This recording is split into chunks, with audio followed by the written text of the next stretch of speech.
Well,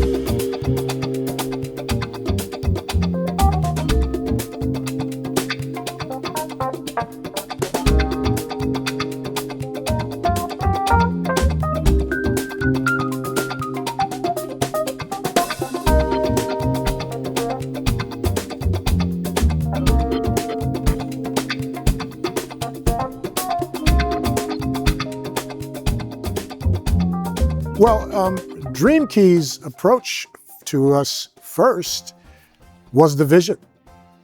Not the money, not the infrastructure, not the building process, not the legalities of whatever it would take to make it happen. They talked to us first about the vision. I think, from my perspective, they had obviously done a lot of work, and they'd been talking about this for years by the time it came to us. And to me, that is absolutely the best way to do it, because I have churches now who approach me and they want me to create a vision for them. And it's always my response is, I want to hear what your vision is. And so our president, Julie Porter, spent a lot of time in the early days of this development meeting with the church and with others to kind of map out what this could be. And then it came to me. And so my goal was to execute, to make it happen.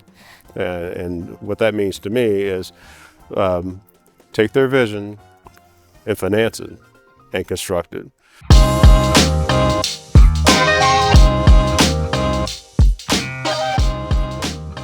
So one of the primary challenges, perhaps the primary challenge, was a small faction of people in the local community who didn't understand really the notion of affordable housing. They had some fears. And so we had made up our minds that we were going to engage the community in a series of field trips to let them see some of what had impressed us. And we went from DreamKey property to DreamKey property, and I would quiz people on the bus from time to time, how old do you think this one is? And they say, oh, about 2 or 3 years. Oh, 15 years old. Looks pretty good, doesn't it? It's not a tenement. You see, this is what was feared by the naysayers. It's not a tenement. It has 9-foot ceilings. It has beautiful cabinetry. It has washer dryer hookups. Every unit has its own little terrace or balcony. It has all the kinds of things that are able to create a community, a grand address for people whose only sin is being poor in one of the richest cities in the country, and I would argue in the world. And I think that group of people at least began to see that our aim wasn't malevolent. We weren't trying to do the things we were accused of.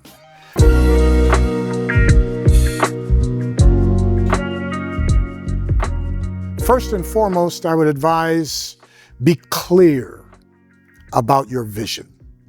Because in order to finance it, sometimes it takes interaction with federal agencies and, volunteers and donors. And you need to be very clear about what you want to see happen and why.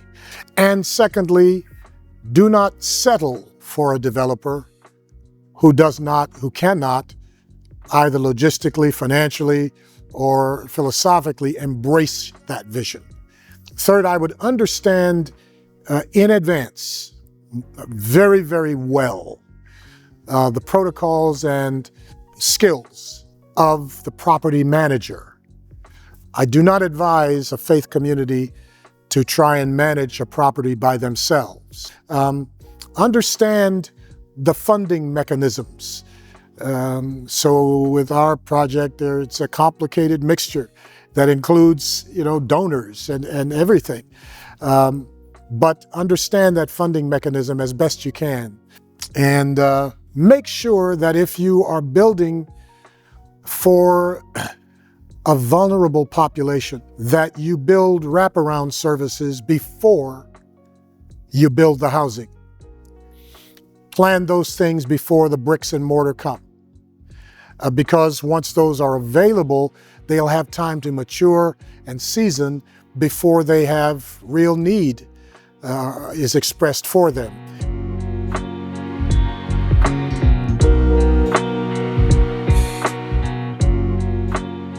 this is another thing that I tell younger developers on my team. Don't focus on the structure that we're building, because those are just boxes, right?